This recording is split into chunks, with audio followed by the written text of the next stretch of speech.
Hello guys, मैं आनंद sir. Guys, हमने genetics की बहुत इंपॉर्टेंट सीरीज शुरू की है जिसमें हमने principle of inheritance, molecular biology और इवोल्यूशन के चैप्टर्स के बारे में सब डिटेल जानकारी देखना शुरू किया है। गाइस, इस बीट में जैसे मैंने पिछले वीडियो में आपको बोला था कि हमने मॉलिक्यूलर बेसिस ऑफ इनहेरिटेंस के बारे में देखना शुरू किया है। गाइस, ये बहुत ही पुराने जमाने से लोगों को फैसिनेटिंग लगा है कि अपने कैरेक्टर पास कैसे होते हैं। मतलब फॉर एग्जांपल, बिल्ली म्याऊ ऐसा क्यों करती है, ठीक है। कुत्ता भू भू ऐसा ही क्यों करता है, ठीक है ना। कुत्ता म्याऊ क्यों नहीं करता है, म्याऊ ऐसा क्यों नहीं करता है। तो ये बहुत साइंटिस्ट को फैसिनेटिंग लगा था। तो ग्रेगर जॉन मेंडल ने बताया था कि यार ये कैरेक्टर है, जो आवाज है, फॉर एग्जांपल कोई भी कैरेक्टर है, ये पास होता है with the help of factors, बराबर। पर मॉलिक्यूलर बेसिस ऑफ इनहेरिटेंस ने एक अप्रोच हमें दिया। कैसा अप्रोच दिया कि कैरेक्टर जो है वो पास होते हैं generation to generation with the help of some molecule, that is DNA and RNA. तो गाइस, मेरे सामने एक एनसीईआरटी मैंने आपके सामने रखी है। मुझे आपको सिनॉप्सिस बताना है कि इस चैप्टर में है क्या।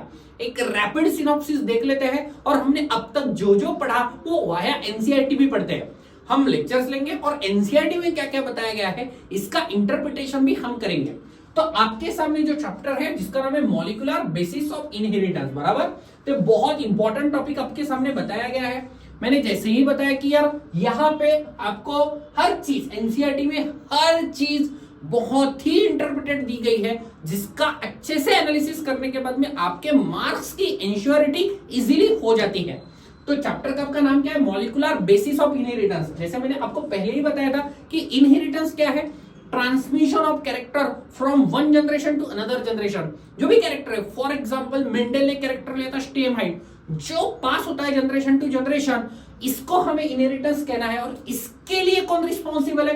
तो इसके लिए कुछ मॉलिक्यूल्स रिस्पॉन्सिबल है। एनसीईआरटी ने यहाँ पे मॉलिक्यूल्स क्लियर कट इंडिकेशन दे दिया है कि यस भाई, इसके लिए डीएनए जो है वो रिस्पॉन्सिबल है, मॉलिक्यूल्स के लिए पास होते हैं जनरेशन टू जनरेशन। तो बेटा, मॉलिक्यूलर बेसिस ऑफ इनहेरिटेंस में सबसे पहले मैंने आपको ऑलरेडी बताया कि यार जो भी बताया गया है कि कैरेक्टर पास होते हैं जनरेशन टू जनरेशन, ये सबसे पहले जो आपके जेनेटिक्स के फादर है ग्रेगर जोहान मेंडल, इन्होंने बताया था कि कैरेक्टर पास होते हैं फैक्टर्स पे। इसके वजह से इस जेनेटिक्स को हमने एक नाम दिया था जिसका नाम था मेंडेलियन जेनेटिक्स। क्या नाम था बेटा? Mendelian genetics. ठीक है, यहाँ पे मैं थोड़ा सा रफली लिख रहा हूं, मेंडेलियन जेनेटिक्स। तो प्रिंसिपल ऑफ इनहेरिटेंस डील करता है मेंडेलियन जेनेटिक्स के बारे में। और बाद में मैंने बताया कि कैरेक्टर, फिर बाद में रियलाइजेशन हुआ कि यस, कैरेक्टर कैसे पास होते हैं जनरेशन टू जनरेशन। कैरेक्टर जो है वो पास होते हैं via generation to generation with the help of genetic material, that is DNA, deoxyribonucleic acid, and that is RNA, ribonucleic acid, बराबर। हमने चैप्टर शुरू किया, कौन सा बेटा?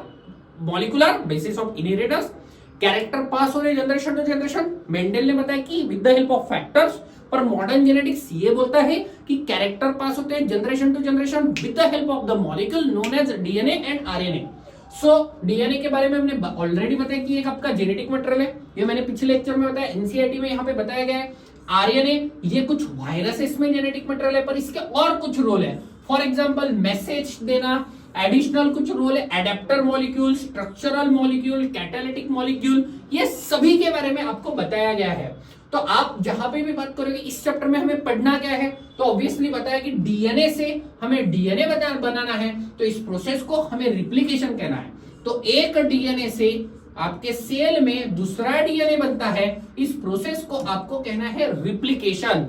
इसके बाद में डीएनए से आरएनए बनेगा, इस प्रोसेस को जो नाम देना है आपको यहाँ पे ट्रांसक्रिप्शन। और आरएनए से प्रोटीन बनाना है, इसको हम एक नाम देना है ट्रांसलेशन।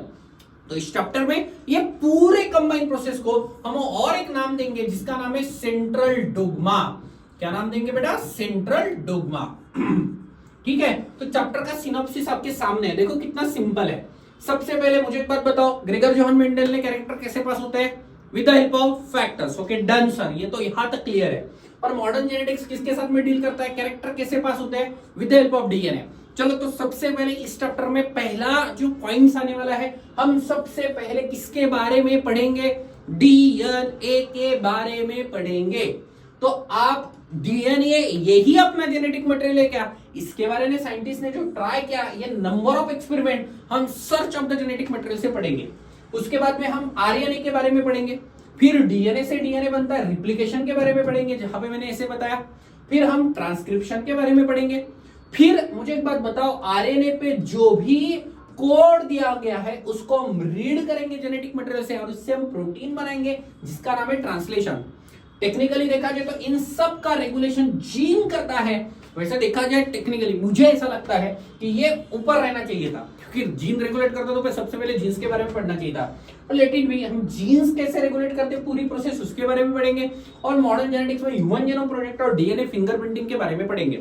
कंफ्यूज हो रहा है? नो वरी, बहुत ही सिस्टमेटिकली फिर से एक बार। चैप्टर का नाम molecular basis of inheritance. Gregor John Mendel ने बताया कि कैरेक्टर पास होते हैं with the help of factor. ये चैप्टर में हम डील करने वाले कैरेक्टर पास होते हैं डीएनए और आरएनए। हम सबसे पहले डीएनए के बारे में और आरएनए के बारे में पढ़ेंगे, उसके बाद में उनके रिप्लिकेशन, ट्रांसक्रिप्शन और ट्रांसलेशन के बारे में पढ़ेंगे, और बाद में इसका regulation of the gene expression भी हम अच्छे से पढ़ लेंगे। गाइस होपफुली आपको इंट्रोडक्शन इजीली समझ में आ गया होगा। मेरे पहले 2 लेक्चर फोकस करते हैं टॉपिक पे, हर 2-3 लेक्चर के बाद में हम एनसीईआरटी क्या कहती है इसके बारे में अगर पढ़ते जाएंगे तो आराम से ये चैप्टर आपको आराम से आ जाएगा, कोई टेंशन की बात नहीं है। मॉल भाइयों, ये इंपॉर्टेंट टॉपिक है जिसपे बहुत सारे क्वेश्चंस आते हैं। आराम से देखना, आराम से समझ के लेना। हम कुछ एनिमेशन भी इसमें देखने वाले हैं। होपफुली अभी का लेक्चर आपको बहुत ही अच्छे से समझ में आ गया होगा। गाइज आराम से पढ़ाई करो। बायोलॉजी में अगर 360 मार्क्स मिलाने हैं और अच्छे से स्कोर करना है, क्योंकि डे बाय डे नीट की जो लेवल है, मार्क्स की लेवल बताओ, डे बाय डे इसकी क्राइटेरिया बहुत हाई होते जा रहे हैं, बहुत हाइप होते जा रहा है। इसके लिए बहुत ही, मैं ऑलवेज ये कहता हूँ गाइज, ऑलवेज कि बेटा पढ़ाई तो सभी करते हैं, आप पढ़ाई करते ही हो, पर टेक्निक्स पे काम करना बहुत इंपॉर्टेंट है। तो मैक्सिमम एमसीक्यू और मैक्सिमम टेक्निक्स पे आप अगर आप काम करोगे तो अच्छे से मार्क्स आ जाएंगे। Hopefully you really enjoy this lecture guys. Do like and share and subscribe. Thank you. Bye bye. Tata guys.